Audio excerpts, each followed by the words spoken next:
Nesta terça-feira, o projeto de lei das fake news deve ser levado para votação no plenário da Câmara dos Deputados. O PL pretende criar a Lei Brasileira de Liberdade, Responsabilidade e Transparência na Internet. Um dos pontos mais polêmicos do texto era a criação de uma autarquia especial para fiscalizar a aplicação dessas regras. Essa autoridade teria poderes para punir as empresas que administram redes sociais caso descumpram a lei, como a supressão de contas e conteúdos sinalizados como criminosos, mas foi retirada do texto após críticas de parlamentares. Está encerrada a votação. 238 sim, 192 não. Está aprovada a urgência. Pela proposta, redes sociais, aplicativos de mensagens instantâneas e plataformas de busca deverão agir para sinalizar, retirar ou diminuir o alcance de contas e publicações acusadas de propagar conteúdo impróprio. Entre essas publicações estão posts que incitem golpe de Estado, atos de terrorismo, suicídio, crimes contra crianças e adolescentes, discriminação e preconceito, violência contra a mulher e infrações sanitárias.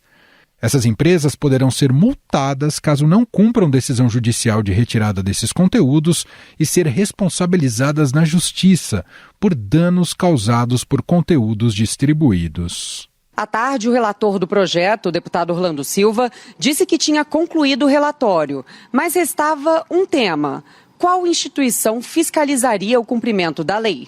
Esse é justamente um dos pontos mais polêmicos. O PL, que votou em massa contra o pedido de urgência, teme que a entidade seja usada de forma autoritária para censurar adversários políticos do atual governo.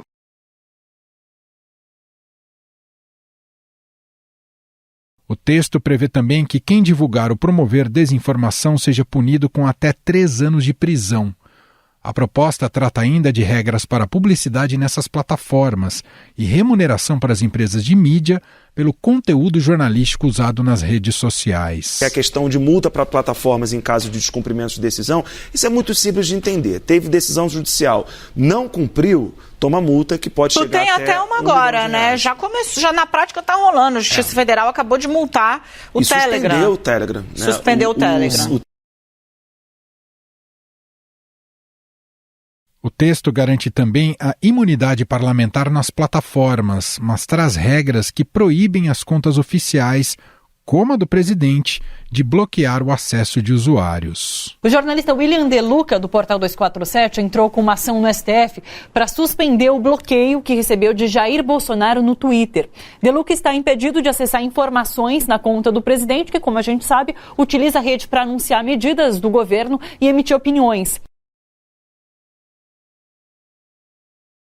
As empresas que fizerem impulsionamento de propaganda eleitoral ou de conteúdos políticos precisarão disponibilizar publicamente todo o conjunto de anúncios, com valor e tempo de veiculação, por exemplo.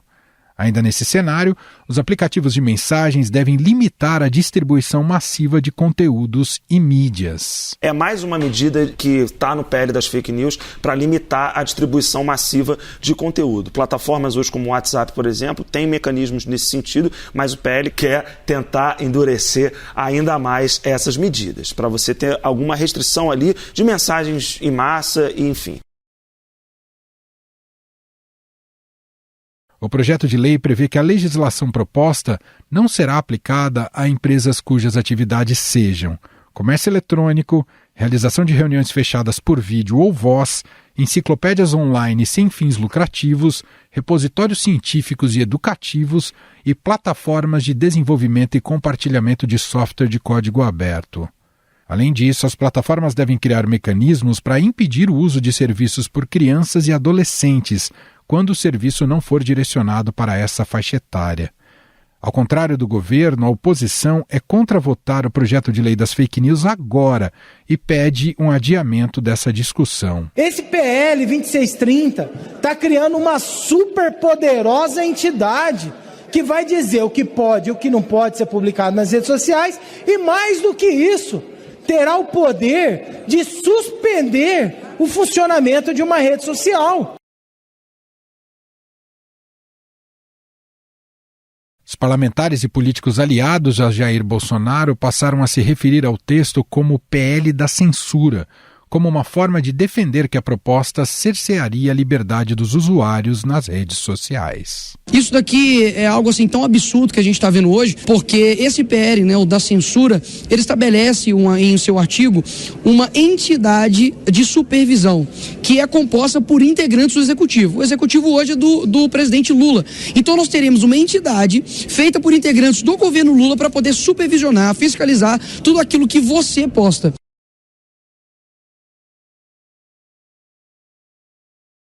Esse movimento também conta com o apoio das chamadas Big Techs, como Google.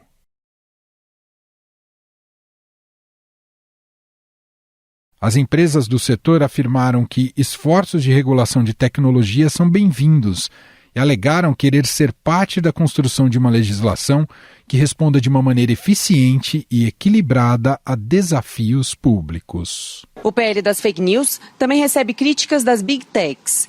Dizem que passaria a ter poder de polícia. Pelo projeto, as empresas são obrigadas a atuar na moderação de conteúdo para excluir postagens consideradas criminosas. Do outro lado, 11 entidades que representam o setor da comunicação do país e organizações jornalísticas defenderam o PL das fake news. Na avaliação das associações, a proposta é uma forma de valorização do jornalismo como antídoto aos efeitos dramáticos da desinformação e do discurso de ódio na internet. Afinal, o texto do projeto de lei está maduro o suficiente para ser aprovado? Quais são as principais controvérsias e riscos?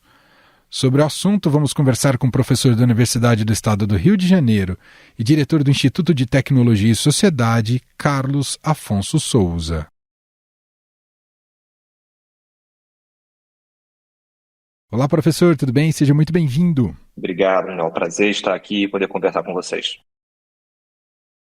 Primeiramente, professor, a gente sabe que o debate da regulação das plataformas digitais é vital para os desafios do mundo atualmente e por isso talvez cria-se esse senso de urgência. Ainda assim, quero te ouvir aqui inicialmente, a maneira como o Congresso está conduzindo este projeto de lei é atropelado ou não é, professor?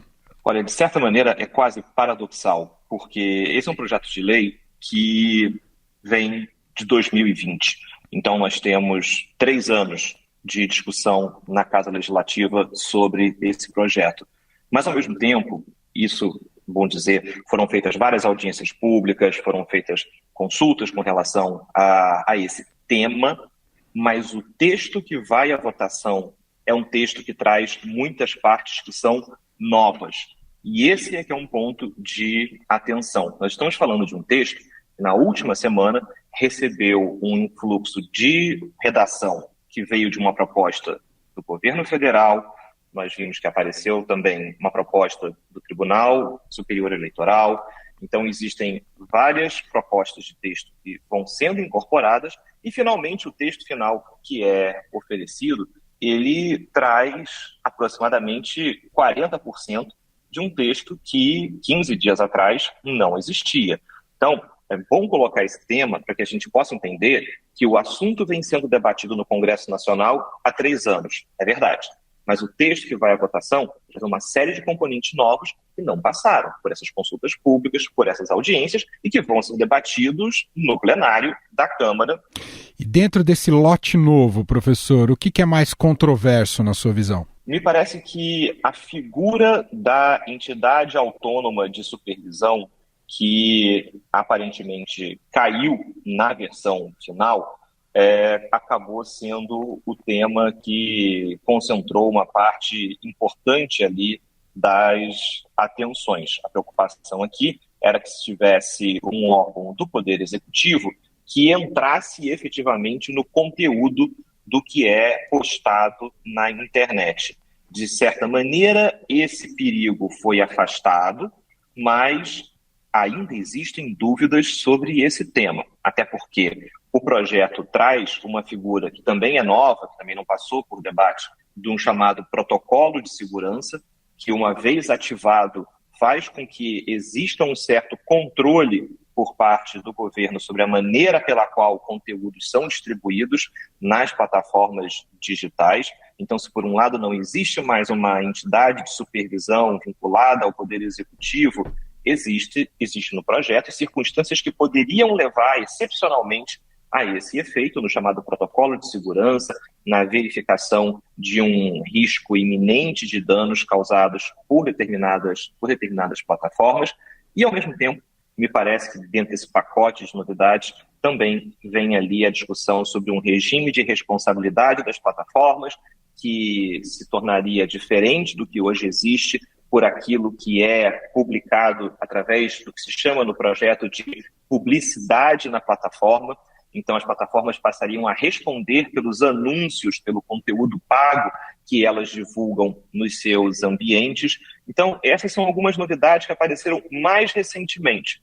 Me parece que demandam discussão, e essa discussão, ao que tudo indica, vai ser feita pelos deputados em plenário. O grande cerne da questão, professor, e aí queria a sua avaliação, é encontrar meios para que as plataformas atuem de maneira mais rápida e contundente sobre perfis e postagens que disseminam algum tipo de conteúdo ilegal? Sim, Emanuel, eu acho que essa é a pressão que fez com que o Congresso Nacional tomasse esse tema com urgência. Acho que nós temos dois elementos que levam a esse cenário. Nós tivemos a violência de 8 de janeiro e nós tivemos a ameaça de violência nas escolas, e esses dois acontecimentos impulsionaram, aceleraram esse debate no Congresso Nacional, fazendo com que o tema ganhasse urgência. Então existe, e isso é verdade, uma necessidade de que a legislação brasileira sobre a internet ela seja aprimorada.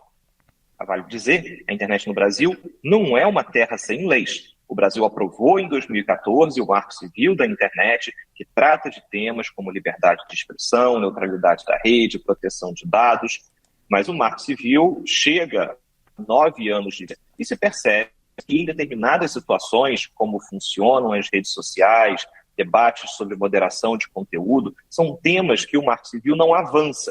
Então é importante que isso seja aprimorado. Então o debate não é se deve ou não existir regulação sobre a internet brasileira, porque regulação já existe. O debate é sobre qual regulação nós queremos.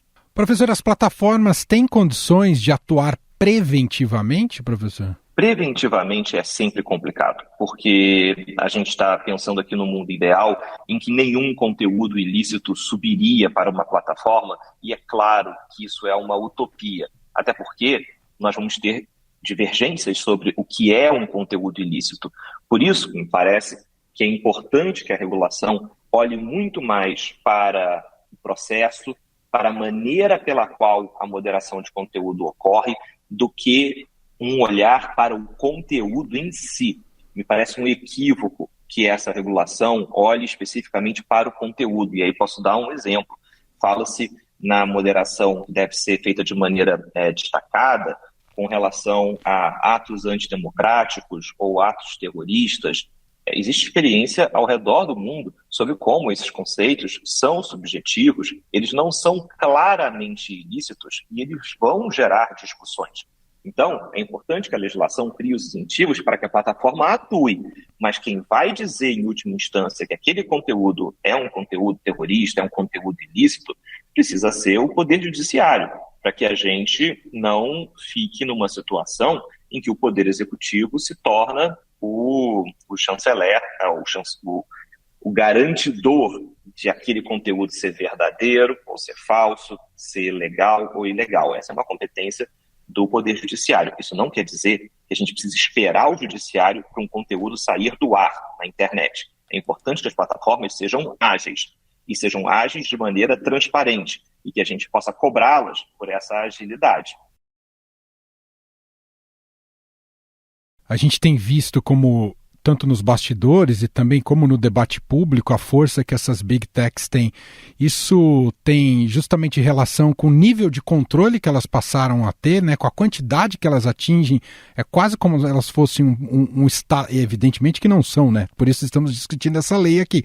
Mas é quase como elas fossem um Estado paralelo, no certo sentido, professor? Olha, de certa maneira, existe um artigo no meio acadêmico jurídico bastante conhecido de um professor americano que nos anos 10 escreveu um artigo sobre o Facebookistão, essa ideia de que a rede social seria como um Estado em si, com suas próprias regras, com suas próprias normas, e de certa maneira, a gente viu nas últimas décadas como os termos de uso das plataformas, as regras pelas quais o que pode ser dito, o que não pode ser dito, não só juridicamente são contratos que vinculam todas as pessoas, mas cada vez mais ganham até mesmo uma cara de constituição, né, declarando direitos, né, gerando, de certa maneira, ali um espaço em que se analisa o que é permitido, o que não é permitido, o que é lícito ou ilícito dentro daquele ambiente. Mas acho que vale a gente aqui olhar para o que o projeto procura fazer. Ele mira especificamente num desenho dessas chamadas Big Techs. Ele fala de rede social, de aplicativos de mensagem instantânea e de ferramentas de busca. E aí eu acho que é importante a gente fazer 2 comentários muito rápidos. Primeiro, dizer que esse desenho não representa a internet e que, de certa maneira, caso esse projeto seja aprovado, é importante que a gente possa calibrar as nossas expectativas. O discurso ilícito, o discurso danoso existe nessas plataformas, mas em várias outras, que não estão cobertas pela regulação, por esta proposta, até porque essa proposta olha para plataformas com mais de 10 milhões de usuários no Brasil. Eu tenho uma série de outras plataformas que não alcançam esse limite e que podem causar muito estrago. Então, é importante a gente calibrar as expectativas. E segundo, entender algo que talvez a experiência do ChatGPT nos tenha ensinado. Todo mundo, quando pensava em inteligência artificial, olhava para as big techs, olhava para as grandes empresas e achava que dali é que viria a inovação disruptiva e os reguladores do mundo inteiro de olho nessas grandes empresas. O que aconteceu? A inovação disruptiva apareceu em empresas menores, que estavam fora do radar do regulador. E acho que esse é, de certa maneira, um elemento do próprio desenvolvimento tecnológico. A inovação disruptiva acontece nas pontas, às vezes ela não acontece dentro dos departamentos das grandes empresas. Isso faz parte do jogo, o desenvolvimento da tecnologia. E é importante a gente estar alerta para que essa questão envolve tanto oportunidades como desafios de regular um cenário em constante evolução. Continua sendo mais complexo regular provedores de mensagens instantâneas como WhatsApp e Telegram, professor? Continua, embora o WhatsApp e Telegram me parece que desempenham 2 cenários distintos. Por um lado, o desafio com o WhatsApp é a criptografia de ponta a ponta. Me parece um ponto importante para a proteção da privacidade, do sigilo da comunicação. Quebrar essa criptografia me parece que colocaria o Brasil numa rota pouco amigável de companhia de países menos democráticos no discurso sobre privacidade e proteção de dados. Por outro lado, o Telegram, e quando nós aqui gravamos, o Telegram enfrenta uma discussão importante sobre suspensão no Brasil, em especial aqui por uma decisão da Justiça Federal do Espírito Santo. O Telegram, ele representa, por um lado, elementos de mensageria instantânea, mas também de uma verdadeira rede social, com grupos de milhares de pessoas se comunicando sobre um determinado tema. E o Telegram, em especial, tem sido ainda muito recalcitrante em cumprir as ordens da justiça brasileira. E nesse caso mais recente, falamos ali de 2 grupos de duas comunidades que trabalhavam com questões de discurso neonazista e que a empresa acabou atendendo de maneira precária às demandas da justiça brasileira, e isso levou a uma decisão judicial pela suspensão. A gente sempre pode criticar o recurso à suspensão como sendo um recurso que aparece de maneira facilitada. É importante lembrar que a suspensão sempre tem que ser a medida mais gravosa, a última medida. É importante explorar todas as outras opções para que uma ordem judicial seja cumprida. Mas também, por outro lado, a gente não pode ter uma empresa que simplesmente não responde às mensagens da justiça brasileira ou cumpre de maneira parcial, e a resposta que é dada é uma resposta que é falha, uma resposta que é inócua. E aí, só para a gente fechar esse ponto, vale lembrar que o próprio CEO do Telegram divulgou uma nota dizendo que a decisão judicial que ele enfrenta no Brasil é algo que vai ser recorrido, e é importante que se recorra, porque isso faz parte do devido processo legal, mas ele diz também que continuará lutando pela liberdade de expressão dos usuários. Vale dizer, não existe liberdade de expressão para discurso neonazista. Professor, de alguma maneira o senhor entende que o projeto de lei melhora a questão do descompasso de timings? Me explico melhor. O processo de destruição é muito rápido nesse ambiente digital das plataformas, e o processo de reparo é muito mais lento e muito mais associado aos trâmites da justiça. O projeto de lei até busca também melhorar, equalizar um pouquinho melhor esse distanciamento de tempos? Busca. E, de certa maneira, isso acaba sendo um dos pontos positivos do projeto. Esse é um projeto que tem pontos positivos, isso é inegável. A regulação de internet no Brasil precisa ser aperfeiçoada e esse projeto é um passo nessa direção. Mas esse projeto possui também elementos muito complicados, que precisam ser revistos com urgência, já que o projeto tem urgência, mas também existe urgência em partes importantes desse projeto serem revistas. E uma delas, que olha justamente para essa questão da velocidade, me parece que é um projeto que nasceu para combater a desinformação, mas ele contém elementos que protegem a desinformação, que, de certa maneira, fazem com que a desinformação possa se alastrar bastante rápida. Eu faço referência a 2 pontos do projeto.